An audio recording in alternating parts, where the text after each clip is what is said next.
السلام عليكم ورحمة الله وبركاته. معكم محمد الكهربائي. طبعا اليوم كيفية نصب سبلت 2 طن عمودي. طبعا هذا السبلت جديد ان شاء الله راح نعلمكم شلون نصبه. طبعا هذا تفتح هاي البراغي من نابرغي تفتح هذا الكفر. هذا الكفر راح تطلع عندك هاي. هسه نعلمكم. عندكم هذا البواري مالته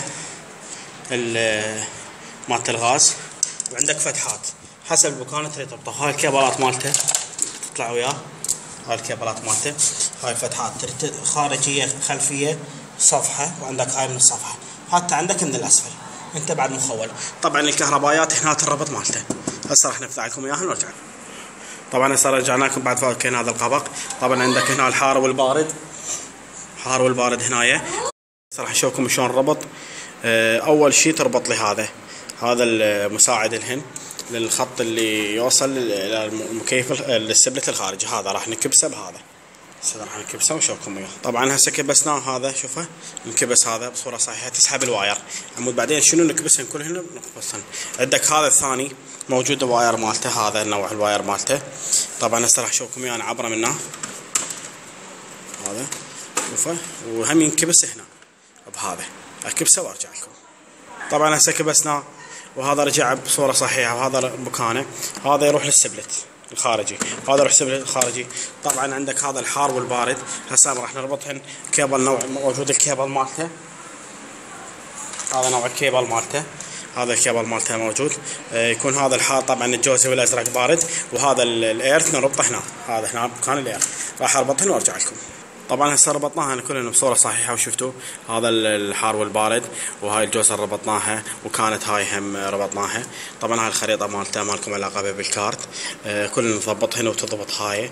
هسه راح نضبطها بصوره صحيحه. طبعا نفس هذا اللي يغذي للسبلت، ونفس اللي يغذي للكهرباء، يعني دخول الكهرباء منه، ونفس اللي يروح للقطعه الخارجيه.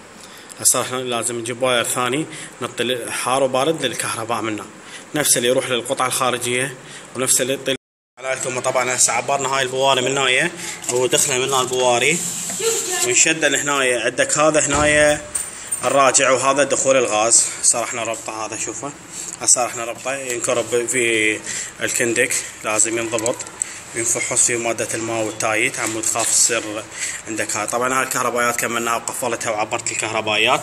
طبعا هذا الواير سم بس راح اربطه، اعطي كهرباء عمود يتحبل، لانه تقريبا النهوض مالته من 12 الى 13 امبير، يستقر على 8. طبعا هسه راح نربط لكم ونرجع لكم تحت. وطبعا هسه رجعنا لكم. احنا ربطنا هذا البوري الاول وربطنا البوري الثاني. طبعا بعدين ينفحص مادة ماي او زاهية او ماي تايد. هسه ربطنا وكملنا الكهربائيات. راح نطلع خارج القطعة الخارجية ونشوفكم شلون تربطون بها البواري والكهربائيات. راح نشوفكم.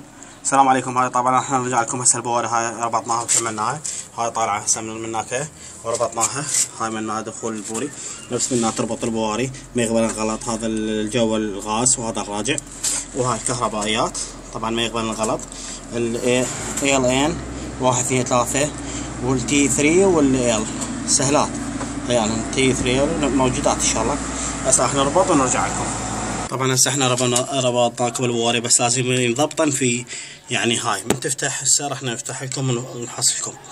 هذا ينضبط، وهذا الجو هم ينضبط، وهذا منها تفتحها باللينكي. راح نربط الكهربائيات ونرجع لكم.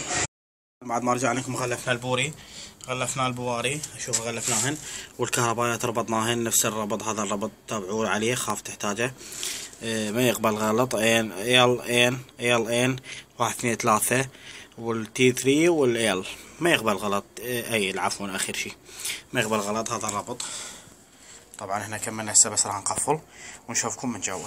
طبعا هاي شوف تبريد اشتغل ما شاء الله. جهاز حمايه ربطنا له كامل هسه سبلت. هذا ان شاء الله يعجبكم نصبي محمد الكهربائي. ان شاء الله كل ما هو جديد. تحياتي محمد الكهربائي. يشتغل بصوره صحيحه ورابط صحيح كله، وان شاء الله شوف صوت السبلت.